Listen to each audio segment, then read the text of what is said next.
பாத்திமா, உன் கஷ்டம் உன் கவலை நீங்குவதற்கு இந்த பிரார்த்தனையை கொண்டு அல்லாஹ்வை அழைத்துக் கொண்டிரு.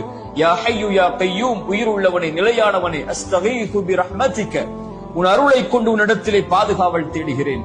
அஸ்லிஹ் லி ஷஅனி குல்ல, யா அல்லாஹ் என்னை முழுவதும் சீர்படுத்து. வலா தகில்னி இலா நஃப்ஸி தர்ஃபத ஐன், யா அல்லாஹ் கண் சிமிட்டும் நேரத்திற்கு கூட என்னை ஒப்படைத்து விடாதே, என்னிடத்திலே முழுவதும் என் பொறுப்பை உன்னிடத்திலே வைத்துக்கொள். இந்த அல்லாஹ்வுடைய தூதர் ஸல்லல்லாஹு அலைஹி வஸல்லம் துஆ செய்ய சொன்னார்.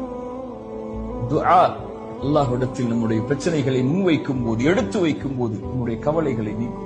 ஸலா, துஆ, இதை மறந்து நம்முடைய வாழ்வில் இருக்கக்கூடிய எந்த கவலைகளையும், எந்த தெரப்பி சென்றாலும், எந்த மருத்துவ நபரிடத்திலே சென்றாலும், மனநல ஆலோசனையிடத்திலே சென்றாலும் நீங்க அல்லாஹ் நம்மை சீர்படுத்துவானாக.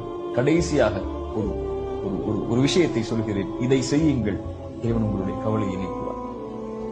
ரசூலுல்லாஹ் ஸல்லல்லாஹு அலைஹி வஸல்லம் செய்த அபூ உமாமா அவருக்கு, தன் மகளுக்கு கவலையில் வந்தவருக்கு மகிழ்ச்சி அடைவதற்கு ரசூலுல்லாஹ் சொல்லிக் கொடுத்த துஆக்கள். ரசூலுல்லாஹி ஸல்லல்லாஹு அலைஹி வஸல்லம் சொன்னார்கள், இறைவனுக்கு மிக விருப்பமான செயல் கவலையில் இருக்கக்கூடிய ஒருவனுடைய உள்ளத்தில் மகிழ்ச்சியை ஏற்படுத்துதல். உங்களால் ஒரு கவலையில், கடலில் இருக்கக்கூடியவனுக்கு, கஷ்டத்தில் இருக்கக்கூடியவனுக்கு, பொருளாதார நெருக்கடியில் இருக்கக்கூடியவனுக்கு, குடும்ப உறவுகளை பிரிந்து வாழக்கூடியவனுக்கு ஒரு மிகப்பெரிய செல்வத்தையோ ஒரு உறவையோ அமைத்துக் கொடுக்க முடியாமல் இருக்கலாம். சென்று ஆறுதல் சொல்லுங்கள், அல்லாஹ் இருக்கிறான், அல்லாஹ்வை அழை, அல்லாஹ் உனக்கு இந்த பிரச்சனையை நீக்குவான். ரசூலுல்லாஹ் செய்தார்கள்.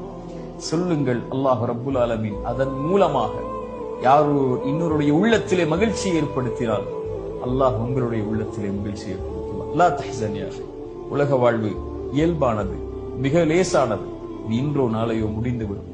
ஆனால் நாம் நம்மை தயார்படுத்திக் கொள்ள வேண்டும் அதற்கு முன்னால் இறைவனை சிந்திப்பதற்கு. லா தஹ்சன், கவலை கொள்ளாதீர்கள்.